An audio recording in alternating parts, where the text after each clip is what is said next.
Bonjour Karel. Bonjour. Merci d'avoir accepté cette interview avec Pouvoir et Influence. Bonjour à tout le monde, je suis Karel Laetitia Goli, je suis juriste, je suis consultante internationale, je suis aussi activiste des droits humains, plus précisément activiste féministe intersectionnelle, c'est-à-dire que je me bats pour un courant du féminisme qui reconnaît toutes les oppressions et pense que toutes les oppressions sont liées entre elles et que même nous, en tant que femmes, pouvons être des privilégiés. Alors, je suis présidente du bureau exécutif de l'Organisation pour la réflexion et l'action féministe, qui est un think tank féministe ouest-africain francophone. C'est très important pour nous de dire tout ça, qui se bat à accroître la recherche, le plaidoyer et à soutenir comme il peut le mouvement féministe selon ses axes. Je pense encore qu'il n'y a qu'au féminisme et aux femmes qu'on dénie la capacité, la volonté et l'envie d'être frustrée, d'être réactionnaire, d'être anti-norme. Nous sommes aujourd'hui des États africains, nous célébrons l'indépendance, nous célébrons des héros de l'indépendance, nous célébrons des personnes qui à un moment donné ont voulu que les normes changent, ont voulu des révolutions sociales, ont été réactionnaires, ont été frustrés d'une certaine condition et ont été aussi hystériques. Donc je pense qu'aujourd'hui, on ne peut pas incarner un combat social, un combat politique sans pour autant être révolutionnaire. Alors je pense que c'est un compliment de l'être. On aurait dû commencer cette interview par définir le féminisme.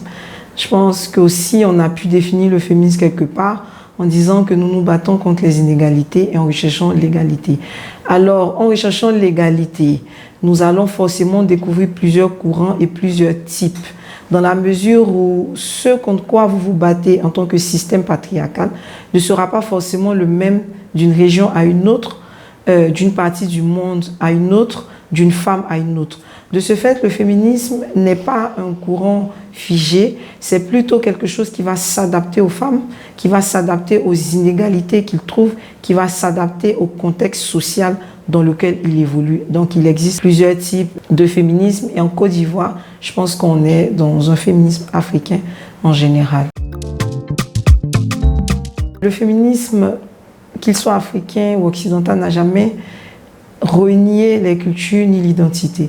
Ce que le féminisme fait, c'est de remettre en cause toutes les normes, valeurs, en griffe valeurs, qui se trouvent dans cette culture, dans ces traditions qui sont justement source d'inégalité. Alors si moi, en tant que femme africaine, je retrouve dans ma culture une pratique qui m'empêche de me déterminer, qui m'empêche de travailler, je pense que je peux, en tant qu'être humain, renier cette pratique tout en restant africaine.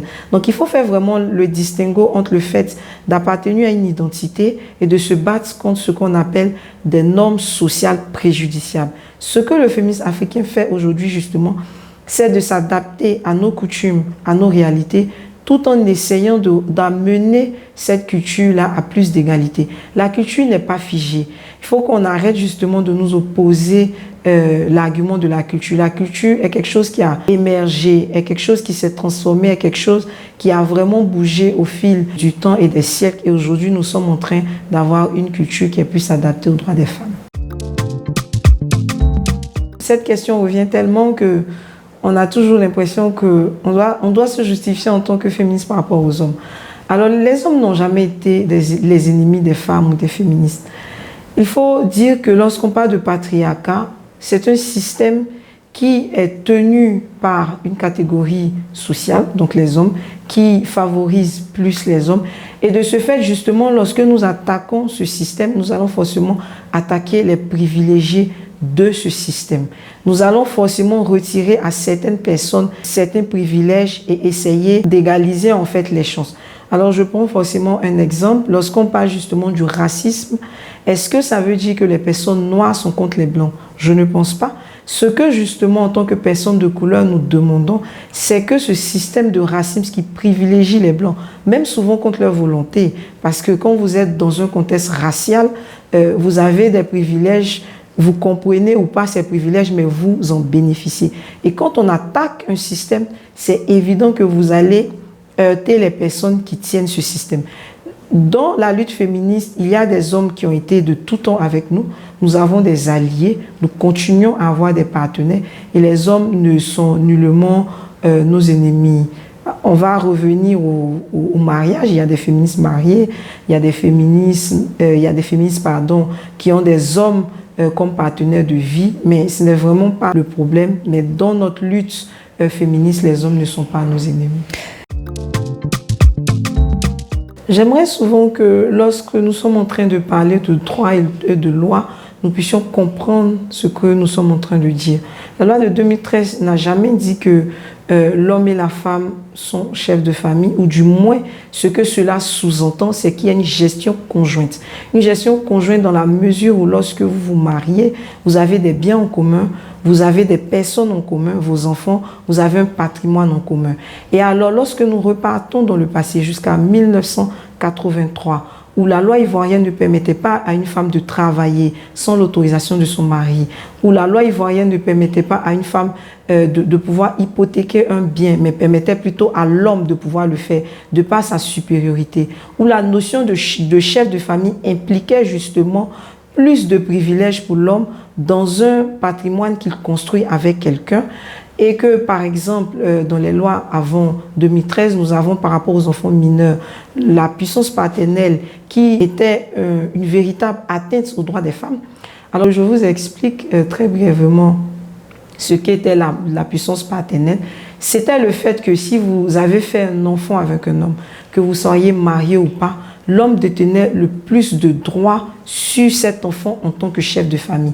Alors les implications de la notion de chef de famille, c'était que dans un mariage de consentement, d'amour, d'union, une personne détenait plus de droits par rapport à une autre, ce qui est clairement une injustice. 2013 est venu mettre justement cette égalité sur l'époux et l'épouse en disant qu'il y a une gestion conjointe.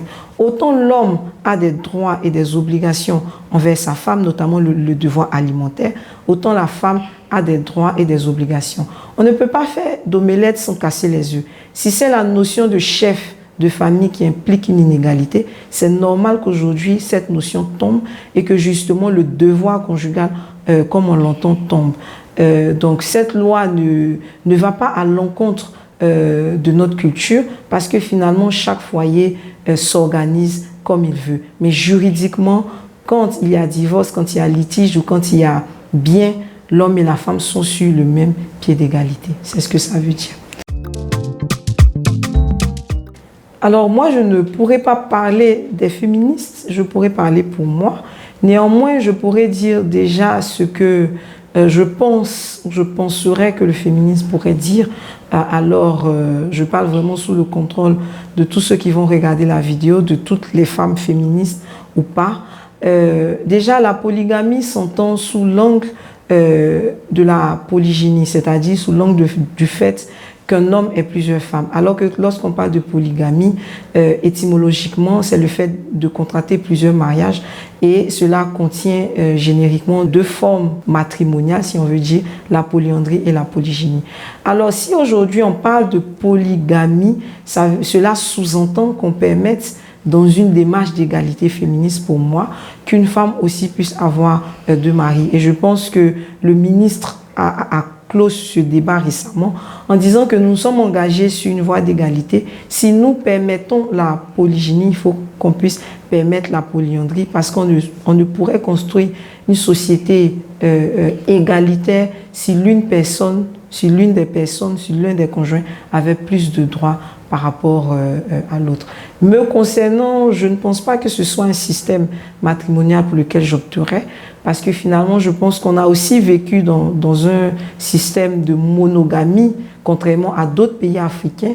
Nous n'avons pas forcément été éduqués à supporter la polygynie ou la polygamie maintenant. Je pense que c'est le cas de beaucoup de femmes qui, psychologiquement ou émotionnellement, seraient très déstabilisées par un tel système. Je pense que les plus grands défis aujourd'hui en tant que féministe ivoirienne, c'est en premier lieu le contexte. Donc nous avons un contexte socio-culturel qui est très défavorable à l'avancée du féminisme en général.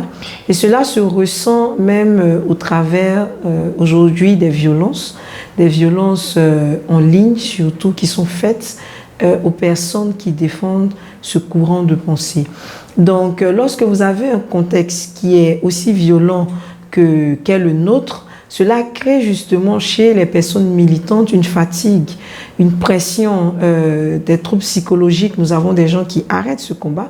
Donc déjà que nous ne sommes pas forcément en grand nombre, quand nous perdons des militantes, c'est aussi un défi au niveau des ressources humaines. Comme deuxième défi, ce sont les violences elles-mêmes. Il y a énormément de violences, mais tout est lié encore au contexte socio-culturel, l'éducation. Il faut rééduquer toute une société. Alors nous avons des féministes aujourd'hui qui ont la charge de transformer, parce que ce que nous faisons, c'est une approche transformative. Nous avons une théorie de changement, justement de parvenir à l'égalité. Et cette théorie de changement-là, elle est justement très longue, dans la mesure où il faut transformer chez des gens les normes culturelles, la dignité, l'intégrité de la personne, le consentement. Ce sont des notions qui sont ancrées aujourd'hui de manière souvent négative chez les gens. Et en troisième lieu, je pense encore les politiques. Les politiques, parce que s'il n'y a pas d'accompagnement politique, s'il n'y a pas la volonté politique, je remercie l'État de Côte d'Ivoire qui fait son effort aujourd'hui, mais il faut encore aller plus loin. Il faut formaliser, légaliser, donner de la protection à ces personnes-là qui s'engagent, protéger les personnes actrices des droits humains. Et par rapport aux féministes elles-mêmes, l'intersectionnalité. L'intersectionnalité aujourd'hui qui consiste à ne pas faire du féminisme un mouvement élitiste, un mouvement citadin, un mouvement de femmes intellectuelles, mais qui vise à intégrer toutes les formes d'oppression. Donc, que nous ayons des oppressions rurales, que nous ayons des oppressions qui touchent des femmes indigentes, moins nanties, des identités de genre, il faut construire cette intersectionnalité-là. Et pour moi, c'est un des grands défis du féminisme ivoirien. Pour celles et ceux qui veulent s'engager dans le féminisme ivoirien, je pense que vous avez dit un mot assez important, c'est le mouvement. Le féminisme, c'est d'abord un mouvement. Donc, il ne s'agit pas forcément de personnes modèles. Et c'est difficile aujourd'hui, dans cette génération, d'en citer. Pas parce qu'il n'y en a pas, parce qu'il y en a tellement que je vais pécher si je dis certains noms en ne disant pas d'autres noms. Et pour moi, toutes sont inspirantes. Par contre, je vais peut-être donner le nom de certaines organisations.